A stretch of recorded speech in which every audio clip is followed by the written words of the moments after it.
ಸುಮಲತಾ ಜೊತೆ ನಮ್ಮ ರಿಪೋರ್ಟರ್ ಆನಂದ್ ನಡೆಸಿರುವ ಮಾತುಕತೆ ಇಲ್ಲಿದೆ ನೋಡಿ. ಸಂಸದೆ ಸುಮಲತಾ ಅಂಬರೀಶ್ ಅವರು ನಮ್ಮ ಜೊತೆ ಇದ್ದಾರೆ. ಮೇಡಮ್, ಸಂಸತ್ ಭವನ ಪ್ರವೇಶಿಸಿದ ನಂತರ ಪ್ರಜಾಪ್ರಭುತ್ವ ದೇವಾಲಯದ ಮುಂದೆ ಒಂದು ಪೋಸ್ಟ್ ಹಾಕೊಂಡಿದ್ರಿ. ಹೇಗಿತ್ತು ಆ ಒಂದು ಸಂಭ್ರಮ? ನೋಡಿ, ಪ್ರಜಾಪ್ರಭುತ್ವದ ದೇವಾಲಯ ಅಂದರೆ ನಾವು ದೇವಸ್ಥಾನಕ್ಕೆ ಹೋಗುವಾಗ ನಮಗೆ ಯಾವ ರೀತಿಯ ಒಂದು ಆ ಭಕ್ತಿ, ಆ ಒಂದು ಸಂತೋಷ ಆಗುತ್ತೆ, ಅದೇ ರೀತಿ ನಿಜಕ್ಕೂ ಅದನ್ನು ಅಲ್ಲಿ ಎಂಥ ಮಹಾನ್ ನಾಯಕರು, ಮಹಾನ್ ಲೀಡರ್ಸು ಅಲ್ಲಿ ಆ ಮೆಟ್ಲು ಹತ್ಕೊಂಡು ಹೋಗಿ ಎಷ್ಟು ಸೇವೆ ಮಾಡಿದ್ದಾರೆ ನಮ್ಮ ದೇಶಕ್ಕೆ. ಇದನ್ನೆಲ್ಲ ನೆನೆಸ್ಕೊಂಡ್ರೆ ನಿಜಕ್ಕೂ ನಾನು ಇವತ್ತಿಲ್ಲಿದ್ದೀನ ಅಂದರೆ ನಂಬೋಕೆ ಆಗದೆ ಇರೋವಂಥ ಒಂದು ಫೀಲಿಂಗ್ ಅದು. ಅಲ್ಲಿಗೆ ನನ್ನನ್ನು ಕಳಿಸಿರೋ ಮಂಡ್ಯದ ಜನಕ್ಕೆ ನಾನು ಎಂದೆಂದಿಗೂ ಆಭಾರಿಯಾಗಿರ್ತೀನಿ. ಯಾವತ್ತಾದರೂ ಅನ್ಕೊಂಡಿದ್ರೆ ಸಂಸದೆ ಆಗ್ತೀನಿ ನಾನು ಅಂತ? ಇಲ್ಲ, ಈವನ್ 6 months ಬ್ಯಾಕ್ ನೀವು ಈ ಪ್ರಶ್ನೆಯನ್ನು ಕೇಳಿದ್ರೆ ಖಂಡಿತ ಇಲ್ಲ.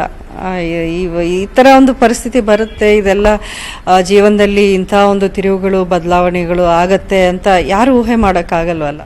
ಇನ್ನು ಚುನಾವಣೆ ಮುಗಿದ ನಂತರ ವಾಕ್ಸಮರ್ಗಳು ಮುಗಿದಿಲ್ಲ.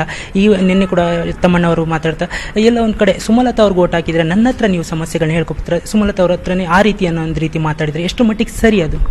ಇದು ಬಹಳ ತಪ್ಪು. ಈ ರೀತಿಯ ಮಾತುಗಳನ್ನ ಆಡೋಕ್ಕೆ ಯಾರಿಗೂ ಹಕ್ಕಿಲ್ಲ, ಮಾತಾಡಲೂಬಾರದು.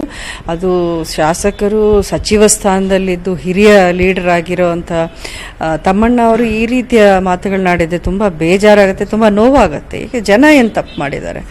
ಜನ ಈ ರೀತಿ ನೀವು ವಿಶ್ವಾಸ ಕಳ್ಕೊಂಡಿರೋದ್ರಿಂದಾನೇ ಜನ ಈ ಎಲೆಕ್ಷನಲ್ಲಿ ಈ ರೀತಿಯ ಒಂದು ಉತ್ತರ ಅವ್ರು ಕೊಟ್ಟಿರೋದು. ಇನ್ನು ಮುಂದೇನಾದರೂ ನೀವು ಇದರಿಂದ ಒಂದು ಪಾಠ ಕಲಿತು, ಇಲ್ಲ ನಮ್ಮ ನಡವಳಿಕೆಯಲ್ಲಿ ಏನೋ ತಪ್ಪಿತ್ತು, ಅದರಿಂದ ನಾವು ಚೇಂಜ್ ಆಗಬೇಕು, ಜನರ ಪರ ಯೋಚನೆ ಮಾಡಬೇಕು, ಅಭಿವೃದ್ಧಿಯ ಕೆಲಸ ಮಾಡಿ ಅವ್ರ ಮನವನ್ನು ನಾವು ಮತ್ತೆ ಗೆಲ್ಲಬೇಕು ಅಂತ ಯೋಚನೆ ಮಾಡಬೇಕು. ಅದನ್ನು ಬಿಟ್ಟು ನೀವು ಸೇಡಿನ ರಾಜಕಾರಣ, ಸೇಡಿನ ಮಾತುಗಳನ್ನ ಮಾಡಿದ್ರೆ ಜನ ತಿರುಗಿ ಬೀಳ್ತಾರೆ.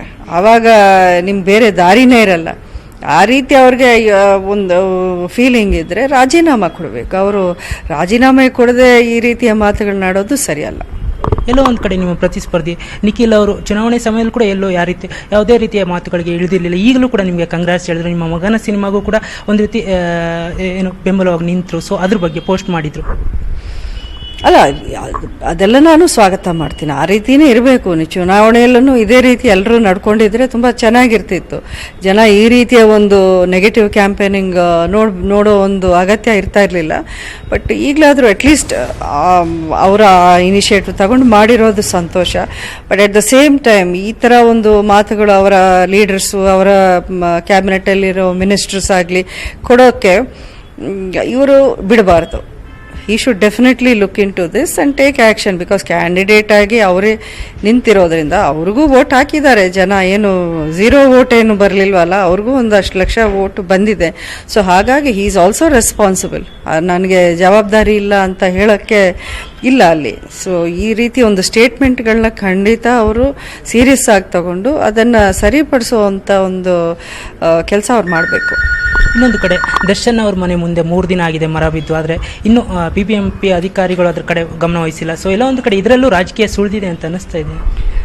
ಈ ವಿಷಯ ನನಗೆ ಗೊತ್ತಿಲ್ಲ, ನಾನು ದರ್ಶನ್ಗೆ ಕೇಳಬೇಕು. ಖಂಡಿತ ಗೊತ್ತಿಲ್ಲದಿರೋ ವಿಷಯಕ್ಕೆ ನಾನು ಕಮೆಂಟ್ ಮಾಡೋಕ್ಕೆ ಹೋಗಲ್ಲ. But if it is political then ಖಂಡಿತ ಇದು ತಪ್ಪು. Okay ma'am, thank you. ಇದಾಗಿತ್ತು ಸುಮಲತಾ ಅಂಬರೀಶ್ ಅವರ ಮತ್ತು ಕ್ಯಾಮರಾ ಪರ್ಸನ್ ಯೋಗೀಶ್ ಜೊತೆ ಆನಂದ್ ಸರಂಡಿ, ನ್ಯೂಸ್ 18 ಬೆಂಗಳೂರು.